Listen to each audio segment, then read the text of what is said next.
Hello everyone and welcome to another SQL Server tutorial. In this session, we are going to learn how to create a table and also what is a primary key. So let's start. There are actually two ways of creating a table.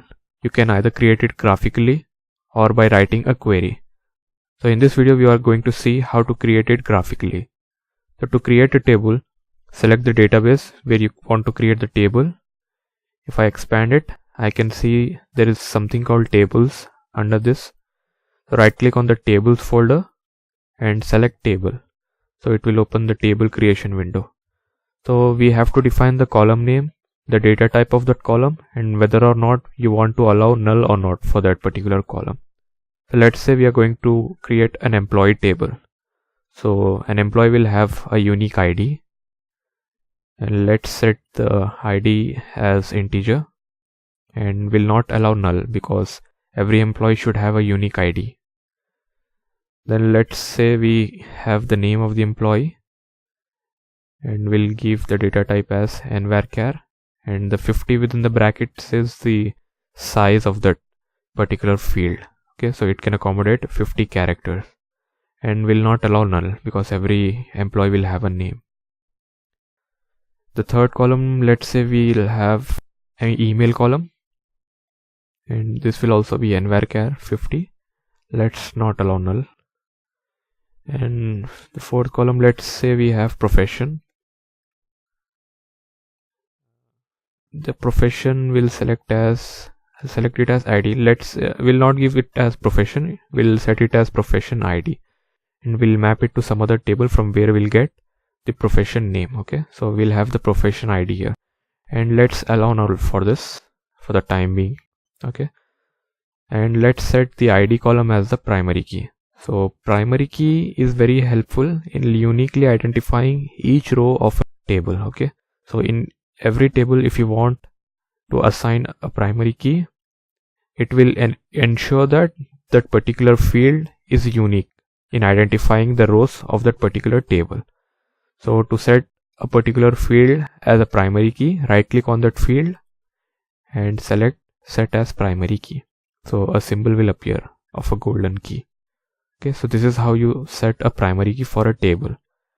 And one more thing to be noted is that you can assign only one primary key per table, not more than that. Okay, so let's now save the table. Right click here and save, and we'll give the name as TBL employee.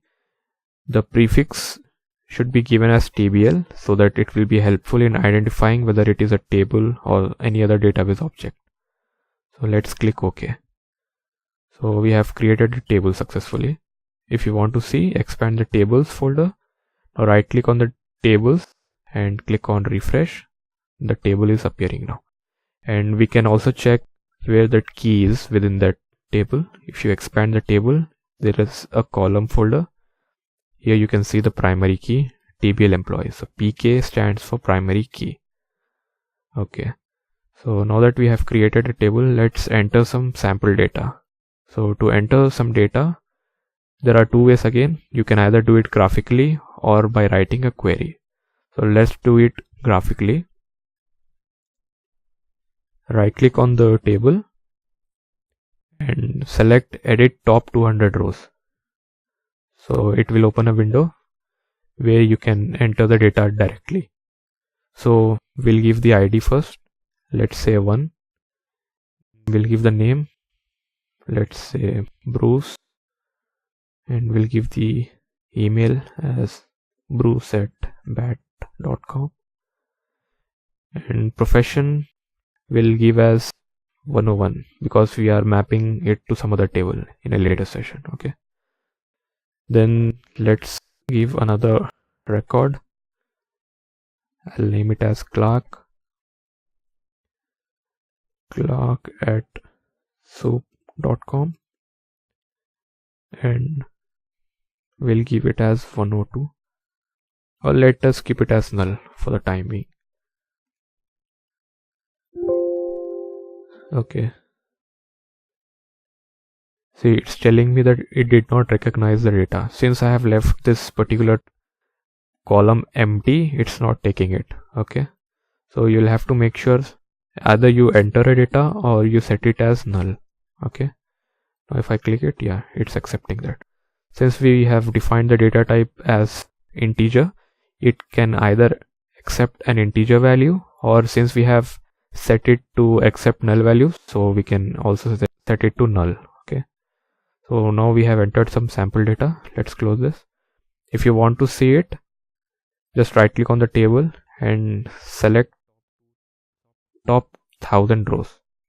Now if I run it, I'll be able to see the records. Okay, so this is how you enter a data. So in this session we have seen how to create a table and how to insert records in the table using the graphical way. In the next session we'll see how to do this using a query, and also how to assign a foreign key for any table. Okay, thanks for watching this video. If you have liked the video, please hit the like button and subscribe. Thank you.